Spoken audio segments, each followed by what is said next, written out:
আরে ওই মালটা আবার এসেছিল। ওই হান্ডু মালটাকে একটু মাসাজ দিতে দে না। ওর কষ্টটা কি একমাত্র সাবিত্রী মেটাতে পারবে নাকি?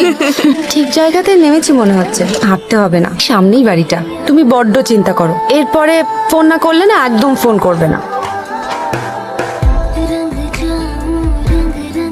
ভাবছো ভুল জায়গায় এসেছো? তা আসেনি জানি, তোমার বিয়ের কার্ড দেখে তো চলে এলে তো। আমি আসবো না, তোমার বিয়ে, কিন্তু লোকজন কোথায়? তোমার নতুন বউ, বাড়ির সবাই? কেউ নেই। তার মানে এখনো আসেনি বলো? কেউ আসবে না কিরণ। কেন? তুমি একই রকম রয়ে গেলে। সিরিয়াস ব্যাপার নিয়ে ইয়ার্কি করা তোমার আর গেল না। আজকে তো তোমার বিয়ে। আজকের তারিখ, আজকের বাড়ি, সব ঠিক। স্যার এখনো ক্লায়েন্ট আছে, আর তার মধ্যে আজকে আমাদের এসিটাও খারাপ হয়ে গেছে। আজকে আর বডি ম্যাসাজ হবে না, আপনি কালকে আসুন। মানে এটা কি? আমাকে তো 1 ঘন্টার মধ্যে আসতে বলা হলো। আমি আজকেই ম্যাসাজ করবো, এন্ড দ্যাট টু বাই হা। এভাবে আপনি কথা বলতে পারেন না, আর তার মধ্যে আমাদেরও তো কিছু নিয়ম কানুন আছে। মিনা, ওকে আসতে দে।